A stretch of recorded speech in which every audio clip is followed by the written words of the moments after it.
Invitamos, amigas y amigos de 15 UCR, este medio televisivo universitario que se paga con los impuestos que tributan los habitantes de este país, y hoy volvemos a tener con nosotros a mi dilecto colega y admirado economista, don Miguel Ángel Loría, más conocido como Miguel Loría.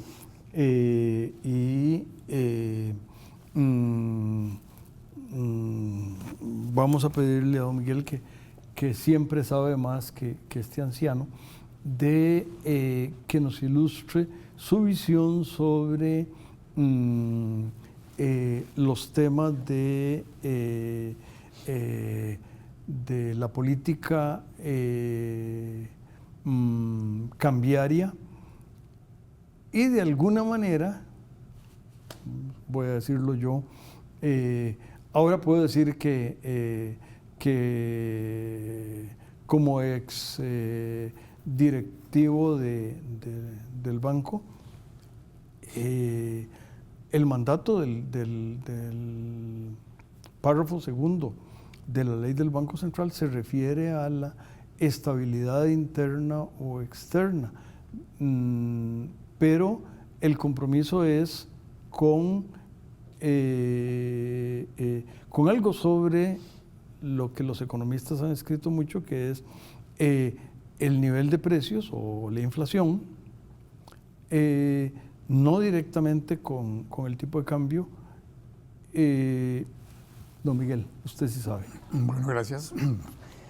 Hace pocos días estaba conversando con un colega salvadoreño y hablando un poco de la situación de Costa Rica. Me decía, todavía ustedes están con el asunto del tipo de cambio, ¿verdad? O sea, como que lo ven como un tema muy recurrente en este país, ya sea por una cosa, por otra. De repente hablamos de bandas, después se habló de mini devaluaciones, después estuvimos hablando en algún momento de dolarización. Entonces ahora tenemos otra situación, ¿verdad? Entonces él decía, ustedes no salen de ese asunto, no salen de ese lío, ¿verdad? Claro, es que lo de diferente, porque El Salvador es una economía dolarizada, ¿verdad? Entonces, desde ese punto de vista, pues, una economía dolarizada tiene ventajas y desventajas, ¿verdad? Como decía él, cuando nosotros nos dolarizamos, teníamos claro que para efectos de competitividad, ahí estábamos ya amarrados, ¿verdad? Es decir, porque no podíamos usar el tipo de cambio como una variable de ajuste, sino que ya eso queda como una cosa ya cerrada, y entonces la competitividad teníamos que buscarla por otro lado. Y bueno, eso desde varios puntos de vista, pues sí, en algún momento les ha afectado, porque El Salvador ha tenido problemas en algún momento de crecimiento, ¿verdad? Y esa es una variable que no puede usar. En el caso nuestro se argumenta mucho, ¿verdad?, de que el Banco Central y el manejo del tipo de cambio ha afectado la competitividad de las empresas. Eso es un elemento, pero no el único, ¿verdad? Es decir, la competitividad de las empresas depende de muchas otras cosas, ¿verdad?, que no necesariamente están ligadas con el tipo de cambio. Por cierto, voy a meter ahí la cuchara, vamos a tratar de ser muy breve, a la competitividad en muchos aspectos la afecta de manera más importante todas las cargas sociales, y benditas cargas sociales. Entre la Caja y el Gobierno de la República se llevan más de una cuarta parte del dinero que los 28 me depositan. Es más, no me deposita, porque ya cuando la Universidad de Costa Rica me deposita, ya rasuró, y esas son las cargas sociales, y no las que... Entonces, como que... y eso, pues es obvio que afecta, porque un 25% del salario o más, entre una cosa y otra, pero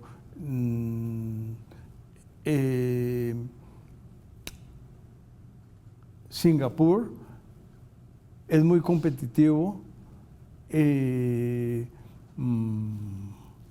porque es muy competitivo, saben hacer un montón de cosas muy bien. Efectivamente. Y eso es efectivamente uno de los temas, las cargas sociales, porque la gente a veces piensa que las cargas sociales únicamente afectan desde el punto de vista de cosas de salud, ¿verdad? Lo que pasa es que cuando se ven las cargas en su conjunto, hay una serie de cargas llamadas parafiscales que están relacionadas con otras cosas, es decir, que se cobran a las empresas, por ejemplo, para financiar instituciones financieras como el Banco Popular o para el FODESAF o algunas otras cosas que no son estrictamente vinculadas al tema de salud. Y eso lo paga el empresario en un 100%. Colombia tuvo ese tema, ¿verdad? Y les afectaba mucho, entonces ellos hicieron una reforma para eliminar todo eso. Entonces, todas esas cargas llamadas parafiscales las trasladaron a impuestos, o sea, las pasaron a impuestos. Ahí, bueno, exploraron diferentes posibilidades. Podría ser el IVA, podría ser el impuesto sobre la renta, podría ser impuesto sobre recursos naturales, en fin, una serie de cosas, pero para liberar esa parte. Y entonces el empresario lo vio mejor, lo favoreció en el sentido de que él decía que era preferible para ellos pagarlo como impuesto y no como una carga social. Entonces, eso es una cosa que se ha hecho en varios países, precisamente para, fortalecer un poco la competitividad de las empresas, y además de eso hay un efecto relacionado con eso, que es el tema de la informalidad también, ¿verdad? Porque muchas empresas también se mantienen informales precisamente porque las cargas propiamente relacionadas con la salud y con estas parafiscales sumadas les representan un costo muy alto. Entonces prefieren mantenerse como informales, pero al ser informales también incluyen otra serie de costos, ¿verdad? Que les hace más caro la operación de la empresa precisamente por ser informales. Entonces hay como un círculo vicioso, ¿verdad? Del cual no se rompe, ¿verdad? Pero sí, ciertamente ese es uno de los elementos, ¿verdad? que incide en la competitividad y ha estado ahí por mucho tiempo. Es un tema que no se ha planteado en algún momento, creo que sí, cuando estuvo ahí Álvaro Ramos en la presidencia de la Caja, ahí en el seno de la Caja se planteó sobre ese tema. Se planteó el tema de las cargas parafiscales, pero al final de cuentas pues no se terminó con la discusión, ¿verdad? Pero sí es un tema que ha estado muy presente en otros países, ¿verdad? Ya le digo, Colombia es como el que ha hecho reformas más sustanciales en ese aspecto. En Europa también han tratado de reducir esas cargas y prácticamente eliminarlas. En muchos países las han eliminado y las han colocado, las han acomodado en otras partes, ¿verdad? Precisamente para no tocar, ese aspecto que puede perjudicar la competitividad de las empresas. Interesante y qué lástima para el país que Álvaro Ramos, con todo ese talento, no esté, pero las decisiones políticas son de los políticos. Y aunque Álvaro es un excelente colega y un joven brillante, de la política la deciden los políticos y nosotros seguiremos conversando en el próximo segmento.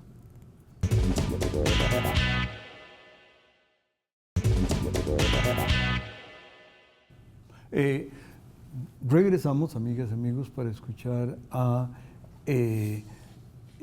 don Miguel Oría, pero yo les quiero contar un pequeño cuento. Hace unos fines de semana, yo llegué un viernes en la noche al aeropuerto de la Ciudad de México y me tomaron los dólares que llevaba a 16.50. El lunes regresé, el siguiente lunes regresé, y si los hubiera cambiado ese día, me hubieran dado 16.10. O sea, el tipo de cambio fluctúa y fluctúa a ratos para arriba y para abajo. El otro dato que quiero contar es que 3 años antes me hubieran dado más o menos 22 pesos mexicanos por cada dólar, de manera que para este turista en la Ciudad de México era menos atractivo el tipo de cambio, pero México los mexicanos son tan competitivos que se convirtieron en el principal exportador a los Estados Unidos por arriba de la República Popular de China, de Suez, y no estamos hablando de un paísecito, de manera que la competitividad depende de muchos factores y además depende de muchos sectores. Cada exportación viene del sector y además va al destino que es competitivo, pero la idea esta de que todo es tipo de cambio de muchos de mis colegas a quienes tengo en alta estima y aprecio, me llama a mí la atención. Debe ser que ellos entienden cosas que yo no entiendo. Decía un profesor hace mucho tiempo que la competitividad de las empresas se termina cuando el producto sale o atraviesa el portón de la finca o el portón de la fábrica, ¿verdad? O sea que ahí, una vez que sale, se encuentran una serie de problemas que afectan mucho su competitividad, sin que haya vendido absolutamente nada, ¿verdad? Es que simplemente son cosas que en el camino van añadiendo costos, ¿verdad? Y entonces lo que hacen muchos gobiernos para tratar de compensar esas cosas que no están haciendo es devaluar la moneda, ¿verdad? O que usted tiene altos costos por el estado de las carreteras, por ejemplo.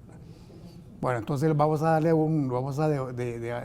ajustar la moneda para que usted pueda recuperar de alguna manera, por así decirlo, ese costo que yo le estoy provocando, se lo compenso a través del tipo de cambio. Tal vez eso puede hacerse en algún momento, pero no todo el tiempo, ¿verdad?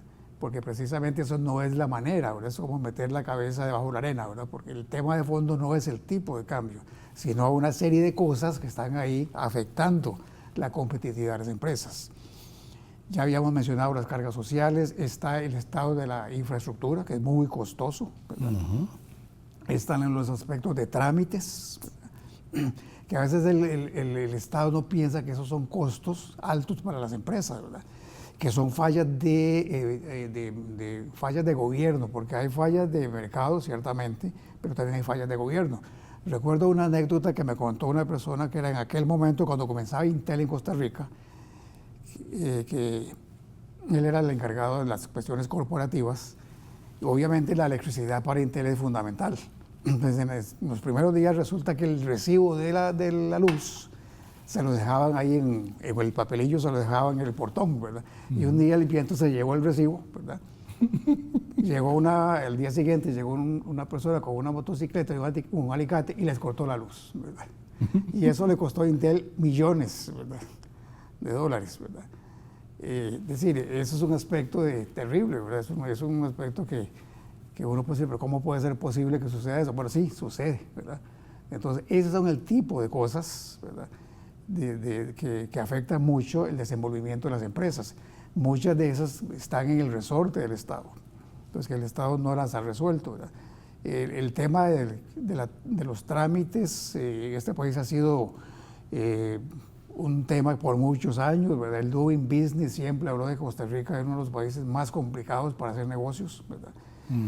Entonces, ese tipo de cosas hacen que las empresas sea muy complicado para ellos vender, ¿verdad? Este colega salvadoreño me decía que cuando a Miami llegan las camisetas de Costa Rica y las del Salvador, el comprador compra las del Salvador. ¿Y por qué? Si son calidad parecida. Sí, me decía, pero lo que pasa es que el precio que llega ahí es diferente, porque el exportador costarricense tiene que añadirle una serie de costos, ¿verdad?, que nosotros no tenemos, o lo tenemos en menor medida. Entonces, cuando todo eso se pone en la balanza y resulta que el precio nuestro es más atractivo, ¿verdad?, para el comprador que el precio costarricense, ¿verdad? Nuestro, en este caso, es salvadoreño. Exactamente, en el caso de ellos, exactamente, ¿verdad? Entonces, ahí tenemos elementos de competitividad importantes, ¿verdad? La competitividad es un tema muy amplio, tiene muchas cosas, ¿verdad?, sin duda alguna, ¿verdad?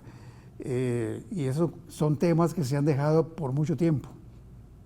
Y entonces únicamente no es un tema de tipo de cambio. Claro, ahora se siente con mucho más razón porque afecta a sectores que son básicamente de servicios, por ejemplo el turismo. Bueno, yo lo que el argumento sí es que los costos nos siguen aumentando, ¿verdad? Pueden aumentarnos, ahora se dice que pueden aumentar las tarifas eléctricas de las empresas que proveen servicios de electricidad, pero el tipo de cambio para nosotros es el mismo. Entonces la compensación ahí entre costos versus el precio vía tipo de cambio no nos sale, ¿verdad? Entonces ahí es un poco el clamor de muchos empresarios, ¿verdad? Pero bueno, ¿pero por qué que no salen, ¿verdad? ¿Cuál es el problema, ¿verdad? Entonces no es únicamente el tipo de cambio. ¿Qué es lo que pasa? ¿Qué es lo que hace costoso, ¿verdad? Ese accionar de esa empresa, digamos, de una empresa de turismo? Entonces hay que mirar, poner los ojos en qué es lo que pasa por ahí, ¿verdad? Las facilidades de telecomunicaciones, por ejemplo, ¿verdad? O lo que mencionamos anteriormente, la infraestructura, ¿verdad?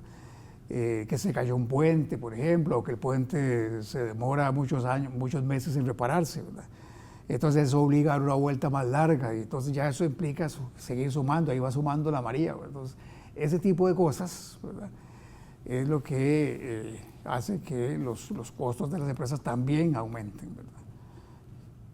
No únicamente por el tipo de cambio, ¿verdad? Sí, y creo que su amigo salvadoreño hizo muy buen señalamiento cuando dijo, otra vez los ticos con el tipo de cambio. Y normalmente el tipo de cambio siempre había sido la historia al revés. Incluso en la literatura hay, se me escapa en este momento quién escribió un recuento de cuántos gobiernos habían caído ante una devaluación, no una revaluación, es decir, ningún gobierno ha caído, y estoy hablando sobre todo de contextos europeos donde el primer ministro dejó de ser primer ministro por una gran devaluación,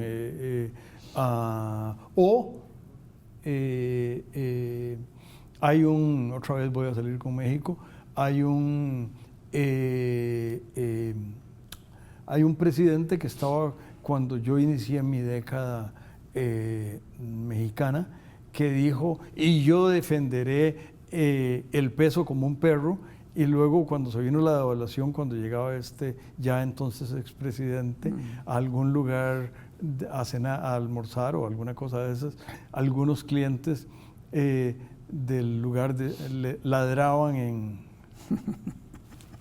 Sí. Pero es la devaluación, no la revaluación. Aquí es muy curioso lo que está ocurriendo en estos meses. Sí. Pero bueno. En Sudamérica había una frase muy famosa hace un tiempo que decía, un presidente que devalúa es un presidente devaluado, decían en Sudamérica, ¿verdad? Bueno, nos vamos al siguiente segmento.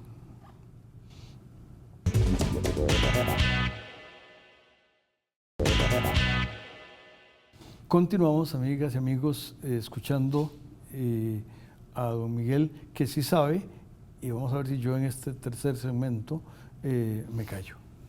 Sí, sí, eso que me decía este colega, sí, que nosotros hemos intentado un montón de cosas con el tipo de cambio. Cuando se comenzó a hablar del tema de las mini devaluaciones, en aquel momento un profesor de la Universidad de California, Sebastián Edwards, un profesor muy conocido en los temas de economía internacional, él hizo un estudio para Costa Rica y lo que él decía, bueno, esto puede funcionar desde el punto de vista de estabilidad, en el sentido de que es una fórmula que los agentes económicos pueden predecir, ¿verdad?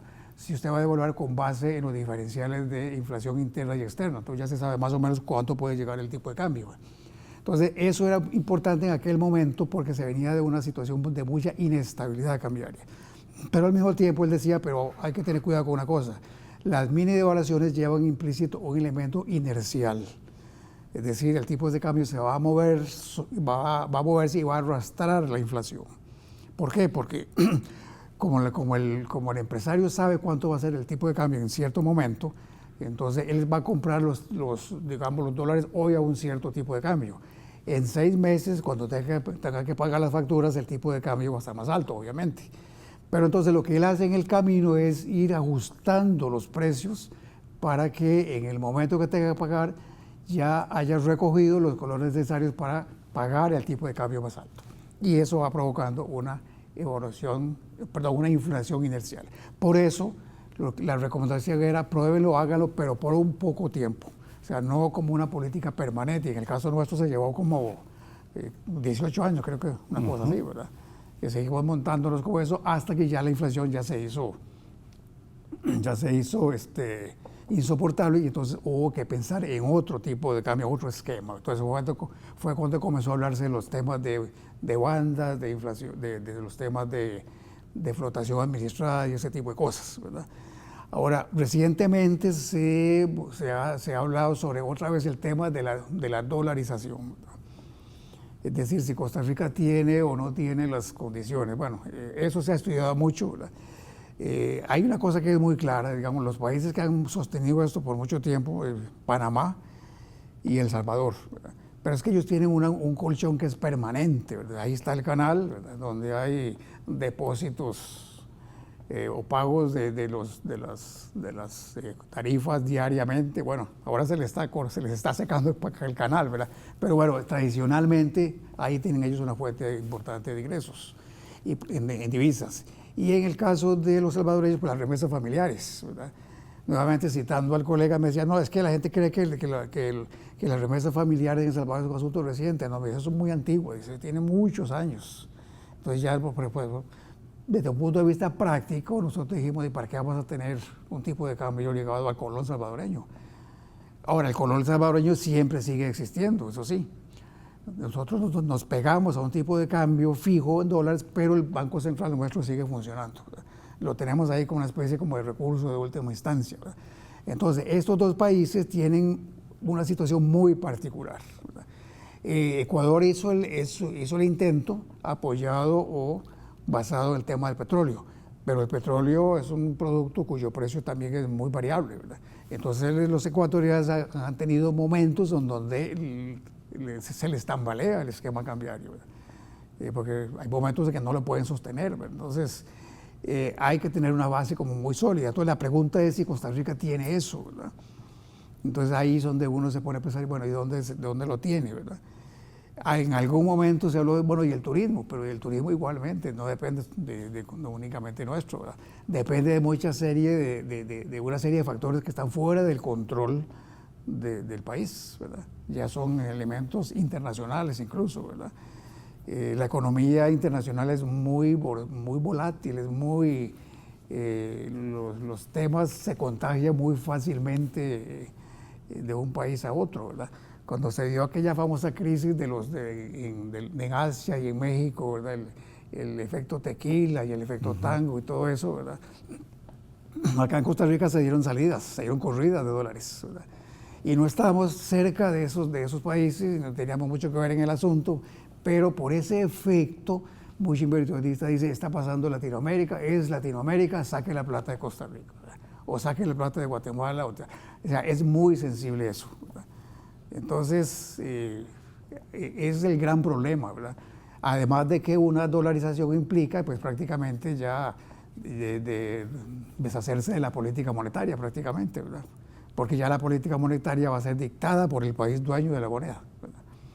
Tiene sus ventajas, en el sentido de que los países, digamos, que adoptan, por así decirlo, la inflación del país dueño de la moneda, las tasas de interés del país dueño de la moneda, pero se pierde esos grados de libertad desde el punto de vista de la política monetaria, en cuyo caso la política económica en general va a estar muy cargada en la parte fiscal, en la política fiscal, el manejo del gasto y la política tributaria. Y si eso no tiene muchos márgenes de maniobra, pues entonces ahí el país puede tener problemas, ¿verdad? Miguel, nos queda como un minuto. Mercado de futuros. Yo alguna vez lo sugerí y el economista principal y el presidente de la Junta de ese entonces me hicieron bueno, no les pareció, punto. Bueno, para Costa Rica se ha sugerido varias veces, ¿verdad? A lo largo del tiempo, ¿no? No se ha puesto en práctica, no se ha llevado a cabo esa política de una manera digamos, sólida, consistente, anunciada, conocida, ¿verdad? Pero ciertamente puede ser un elemento importante desde el punto de vista de una cosa que ahora es muy importante para los bancos centrales, es el tema de confianza, ¿verdad? El tema de confianza es fundamental, ¿verdad?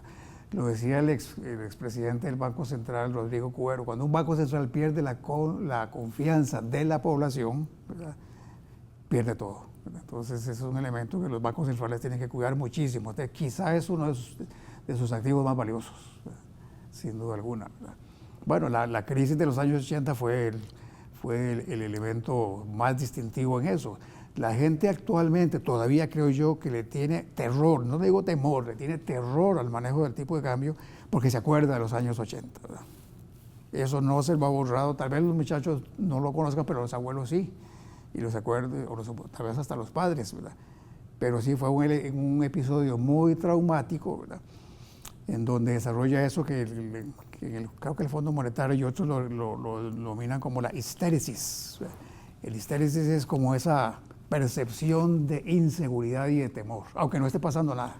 Bueno, nosotros tendremos que invitar en algunas semanas otra vez a don Miguel para que nos ilustre, y a las amigas y amigos los invitamos a que se mantengan con los espléndidos programas de 15 UCR. Cuídense mucho.